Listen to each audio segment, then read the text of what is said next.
Yo to you. Ah. Ah. We're here under this bridge. And it's raining. And it's a Sunday.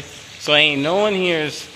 And I was like, yo, let me finna do a review of with my brother. Iron. And I'm, hey, matching. Should you wear sandals, your chanclas in the rain?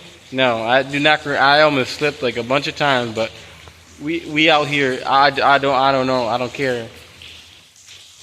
Anyways,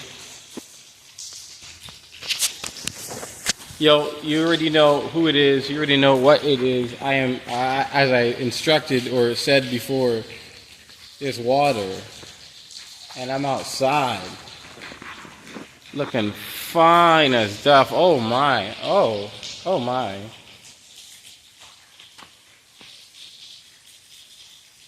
I'm joking. Not at all. I'm fine joke. Anyways, you already know what it is. There's going to be an echo out here. There's going to be a sound of rain. I don't even know if I need to speak louder to overcompensate the water in the background, or take the water in the background out, which I can, but I'm not going to do. So if it's like, oh, raining through the duration of this video, then it is what it is. I'm going to wear this like an anime character on my umbrella. And I'm just going to talk about the movie's Iron Man. Tis good. I don't know. Iron Man #1 with Robert Downey Jr. Like, I just like, if you believe in perfect casting, and I believe in, I could probably sit on this thing, but I'm not. Perfect casting is real. Perfect casting is a thing. And like, to me, the epitome of perfect casting is Robert Downey Jr. Like, he is so electric.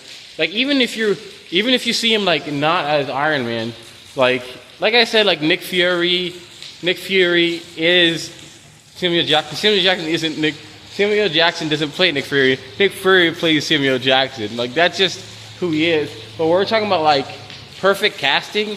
Robert Downey Jr.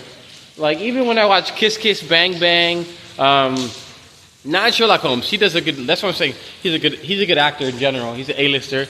But in Sherlock Holmes, I don't think of him as Iron Man. But like everything else he's in, it's like, that's Iron Man, you know? I don't think Robert Downey Jr.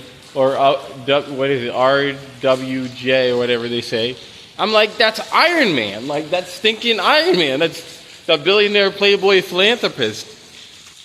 You know? So, but I mean, he just does a good job. Like, first of all, Iron Man 1 paved the way for every other movie in the DC universe. Without a doubt, it was one of the founding stones that laid the bed, and it was successful. It was like the first superhero movie that was good, you know?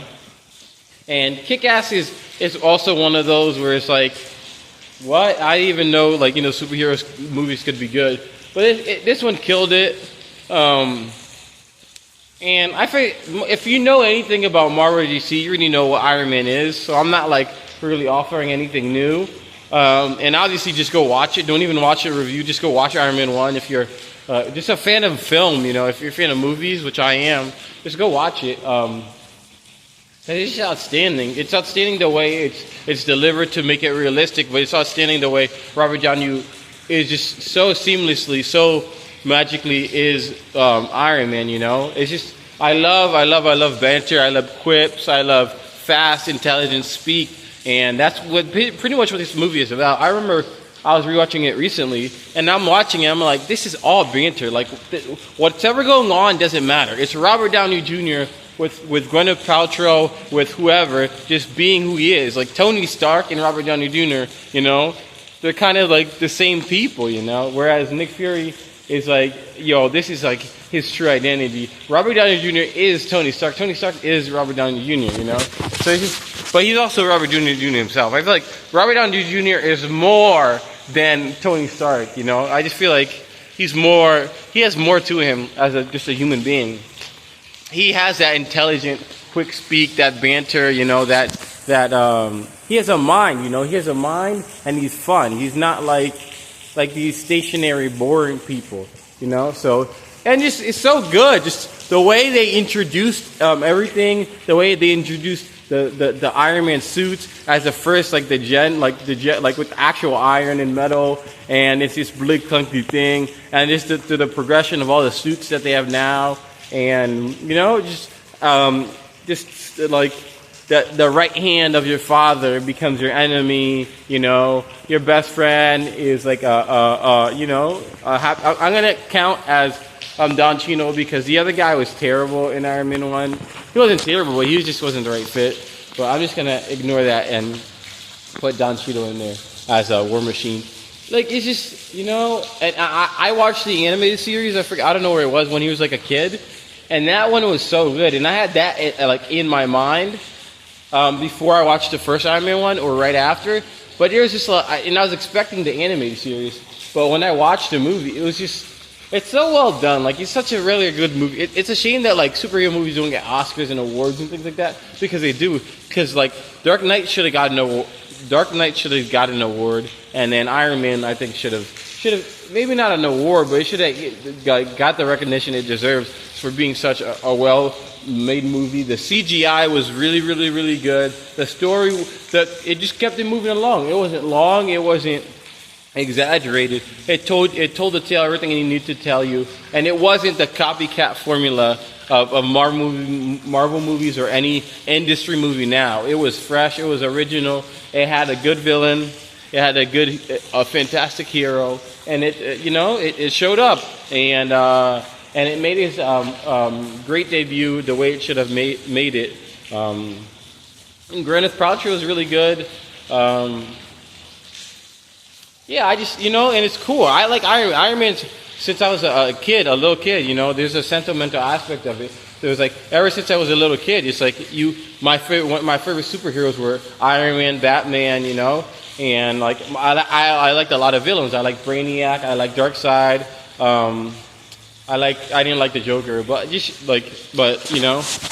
it's cool when you could like have a character, make your character, your favorite character. Like, I think about all those, children out there, all those kids, like those boys and girls around the world, that are able to watch, Robert Downey Jr. play Tony Stark and have them fall completely in love with this like character that was just made up by the mind of man, and being able to escape and being able to experience just like a different world, told so well that it feels like it's reality now, and it feels like it's real life, and you can rewatch it. This movie is super rewatchable, and it's fresh almost every time I watch it. Now, I'm not watching it back to back every day like that, but it's just super fresh. It's super rewatchable, and it's like the first domino. That's like a really good domino, that leads the domino effect to really get Infinity War to where it is and all the things like that. And it's like, and I always see all these different castings of like different actors, and it's like, what if Tom Cruise was Iron Man? It wouldn't be good. And Matt Damon was like, oh, anybody can be Iron Man. No, Robert Jr. is Iron Man. He's the only one who could have played Iron Man and done it with so much panache that you want more every time you speak. And even when he's doing Oppenheimer, and the best, hottest director right now, which is Christopher Nolan, he's like, I wish I would have put you more.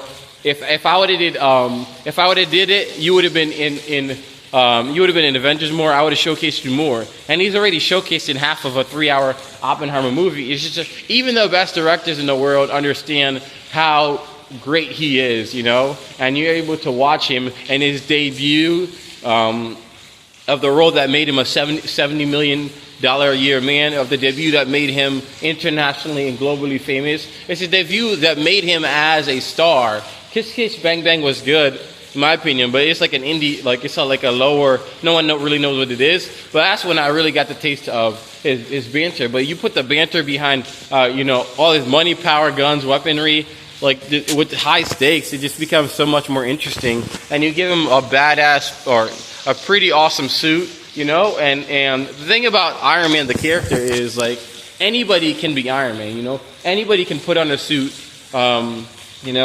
have all those powers, which is a cool aspect. But not everyone can be Iron Man necessarily, because you have to have the wit He's able to execute everything, the speed, all the things like that you do need to be like an actual superhero and things like that. But he has that, you know. A lot of superheroes, like especially like Green Arrow or stinking any CW TV show, stinking half the TV shows, any superhero TV show, it's like, or like I feel like Static Shock was also in this category of like he was actually like equipped to be a superhero because he had or like Spider-Man is in a character equipped to actually be a superhero because they have athletic abilities and brains, whereas a lot of people, especially in the CW TV shows, be like, all right, I'm a don a costume, I got a power.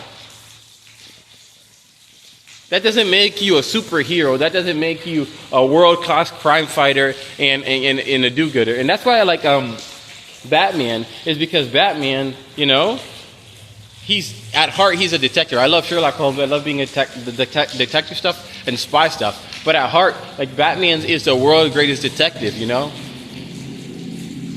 Robin. Anyways, let's not get into that. But anyways, he's the world's greatest detective. But he's also this crime fighter who can like master all these skills, who can heal, you know? I think they said Batman can only be Batman for 3 years at like doing everything. To truly be Batman, he can only do it for 3 years, you know? And he's done it for 20 years or how many years. So that was just like comic book nerdy stuff is still an incredible feat, you know? Just even like unrealistically, like if the mathematic people say you can only do it for 3 years and you're doing it for 20 years, you know, I feel like that makes you're an extraordinary or a very special human being. And I don't know. I'm kind of just getting off track or whatever. But yeah, Iron Man was fantastic. A fantastic piece of movie and a super privilege just to watch it, honestly.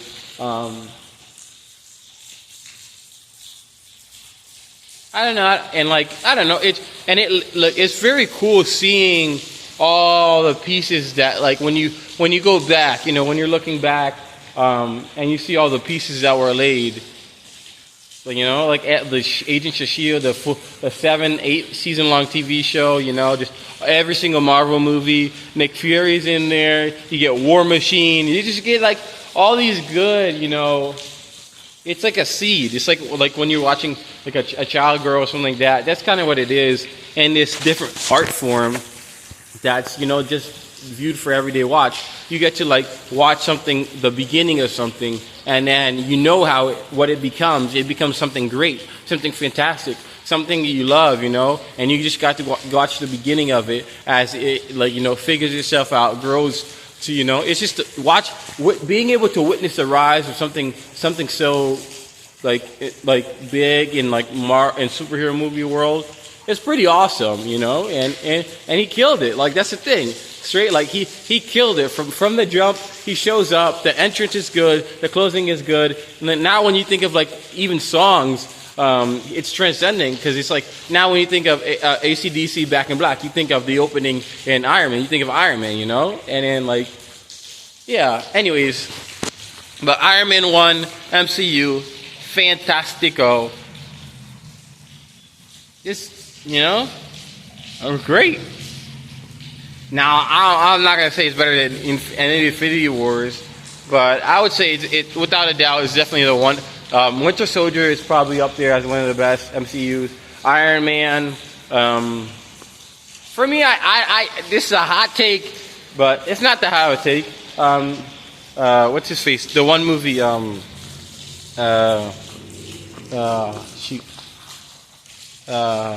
Scarlet Witch, or Black Widow, I think. Black Widow is one of my favorites too as well. So anyways, there's people still walking.